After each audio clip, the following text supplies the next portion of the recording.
Hello Fresh Start fam, welcome back to my channel. In today's video, I actually wanted to do a budget basics with you, and I wanted to show you guys how to use these budget binders, whether you are full cash, prop cash, or fully digital budgeter. So let's start with the first situation. If you're just getting started with budgeting, I highly recommend that you go all cash. It's easier to understand and control your spending if you feel the actual money in your hand. I understand that that can be hard, and that's why we will have the other options of prop money and being all digital. But honestly, when I first got started, I was 100% cash, and you feel the hurt, I think, when you spend the money.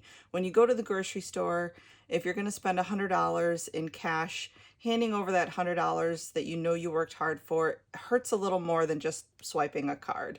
But again, I understand in today's modern day and age, it's a little bit difficult to do full cash, so that's why we're going to cover other options as well. All right, so the first option will be full cash. So today we're just going to go over one category in our budget binder, and that is the grocery category. So let's say today is payday and you budget. Again, I'm going to go with fake numbers, and I'm going to go with low numbers so that you guys can just see this for an example. Let's say you budget $20 and you get paid weekly. So today is payday. We are budgeting $20 for groceries. So we're going to take that $20 and we're going to put it in our envelope. We are also going to use a tracker. You can use one like this that I made on the back of my envelope, or you can use one like this that will come with a lot of binders. So this one would be a little bit easier if you are going to have a lot of transactions, or you just need something that you could write on and then throw away. It is double-sided, so you could keep this in here right next to the budget envelope category, and that way you can track it down either while you are making the purchase or once you get home. I track my budgeting every other day, and I log any purchases that I made since the last time I tracked. So let's go ahead and say that we are adding, okay, to our grocery category,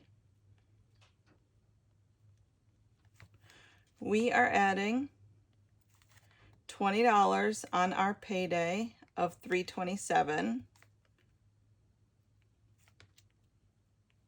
Okay, so now we have our $20 in there. So now we're going to go to the grocery store, and we are going to get bananas, coffee, eggs, and bread for a total of $18. We are going to pay them our $20, and we are going to get back $2 for our change. Okay, so we're going to take our change in our receipt and we are going to put it in our envelope. And then when we get home at the end of the night, we are going to jot down on our tracker that we spent $18 and we have $2 left. Okay, so that is how you would do it if you are a cash budgeter.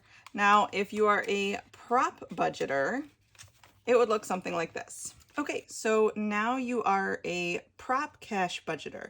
All of your money is going to be sitting in your checking account. What you're going to do is you're going to take a prop 20 on payday and stuff it in your envelope. Sorry if you can hear my dog coming down the steps. She's doing it not so quietly. And just like with regular cash, you're going to track the spending and the adding of the money. Okay, so you have $20 to start with. You're going to go to the store. You're going to use either your bank card or your credit card, whatever you choose. Personally, if you have a lot of debt, I would not use a credit card. I would just use your bank card. And you're going to swipe at the counter, check out like normal. And then when you get to your car or you get home, what you're going to do is you're going to take the receipt that they gave you, same receipt. We spent $18. You're going to take the 20 out of there to represent that you spent the 20. You're going to put the change in there of $2.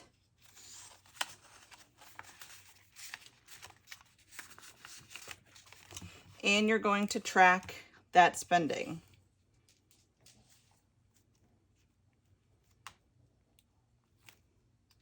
Okay, so just like with cash, you are going to track your spending. You're going to save your receipt so you can document it.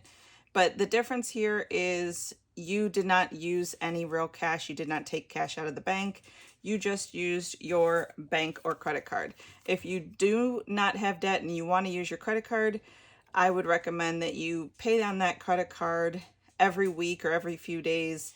I know I pay on my credit card a couple times a week. Whenever I make a few charges on the credit card, I just pay it off. And I know I have it because I tracked in that category. So I typically, personally, what I do is I have like one credit card that I use for just Costco expenses, which we buy 90% of groceries from. And then I have another credit card that I pretty much put all of the utility bills on, so I can kind of keep things straight that way. Okay, so what we do with the prop money then is it's a visual representation of what we have in the bank. If you have 20 categories and you have $150 left in prop money before you get paid the next time, you should have at least $150 sitting in your checking account. So the prop money is a visual representation of the cash that you have, whether that be in a checking account or a combination of checking and savings accounts. Okay, so now let's go over what it's like to be fully digital. Okay, so when you are fully digital, you don't have a need for an envelope type documentation device because you typically would have nothing to put in there. You could put your receipts in there, but if you have a binder, most of them will have a slot that you could put receipts in when you do it, or you can look through your credit card transactions or your bank account transactions in order to find that. So let's say again, this is our grocery category, and you will have multiple categories. In fact, I will show you guys my binder that I use to track. I have all the categories highlighted here and the tabs, and then the individual trackers in there. Okay. Since I am 80% digital, actually I'd say probably closer to 90% digital, I just do savings challenges in cash. I do this method. So, all right, today is payday, so we are doing 327. We're gonna write our description payday. Sorry, my writing is a little sloppy. Plus 20. So now we have 20. All right, we're still gonna go to the bank. We're still going, not the bank, the grocery store. We're still going to buy the same things, spend $18, use our bank or credit card. I like visual aids, so that's why I made these. Okay, and then we're going to, later that night when we get home, we are going to look at our transactions on our bank account and see, oh yeah, we spent $18 at the store. And we have $2 left. Okay, so again, this should be a visual representation. If you have 10 categories, you have $150 that you show as the balance, your bank account should reflect $150. Okay, so that is how you can use a binder as full digital, cash, or prop. Whatever method works for you. The one thing that you guys will notice is consistent across all methods is the tracking. And I cannot stress that enough. Tracking your expenses is key. So what do you do with this surplus? Well, the one thing that I can tell you guys is if you have a surplus in a particular category over the course of 1 to 2 weeks, let's say you got paid every week, it could be a temporary thing. But if you do have a consistent surplus over the course of several weeks or several months, like let's take this groceries category, for instance. So in the summertime, I have a tendency to host a lot, and we also have a pool. So I will be doing more convenience meals. Like we would want to swim in the evenings and not think about dinner, and last minute, oh shoot, we're starving. We've been swimming all day. What are we going to eat? Let's pop in a pizza, that type of thing. So those convenience meals have a tendency to be a little bit more expensive. So my grocery bill will go up over the summer, especially if I'm hosting people coming over to swim in my pool, and my nieces, nephews, I always have snacks and juice and that type of stuff for them whenever they come over to swim. So my grocery bills in the summertime go up a little bit. In the wintertime, I'm hibernating. I have more time to make meals from scratch and that type of stuff. Or maybe you're the opposite. Maybe in the summertime you have a garden. So your grocery category expenses will go down because you're able to grow a lot of your own produce and you don't need to buy those, unlike in the wintertime.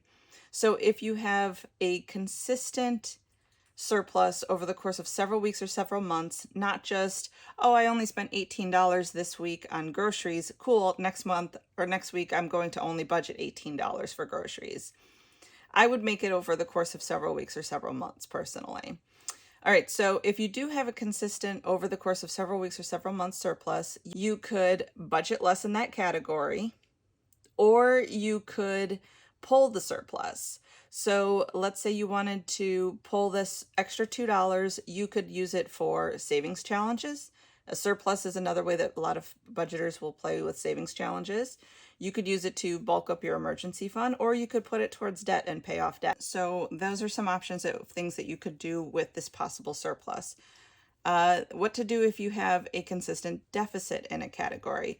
Unfortunately, when you have a deficit, your options are a little less flexible. You only have two options primarily. It would be to budget more if your income allows it, or to cut expenses in that category, or in other categories to accommodate those needs. So let's say you're budgeting $20 a week for your groceries, you're spending about $25 a week, and you just can't, your income can't accommodate anymore. But you notice that in your subscriptions category, you're paying for Amazon Prime that you really aren't using, or you're paying for a streaming service that you're really not using. So maybe you can cut an expense in one of those categories in order to add that money to this grocery category if need be. The other thing I would say is in the grocery category, if you guys are looking for money saving options for groceries, or looking for meals that you can make on a tight budget, I will have a link to See Mindy Mom and the Frugal Fit Mom on YouTube. These are people that I have followed for years, and they make really great inexpensive meals, and they have tons of recipe ideas. I know See Mindy Mom will do almost like $50 for a family of 5 for a week, and that's just incredible. So I will have a link to their YouTube channels in the description box below. If you guys have any questions on how to use budget binders to track your spending, and tracking is key, please let me know in the comment section down below. If you like this video, please give it a thumbs up. And thank you guys so much for watching. I would be honored if you guys would subscribe, and I appreciate you being here no matter what. Thank you guys. Bye-bye.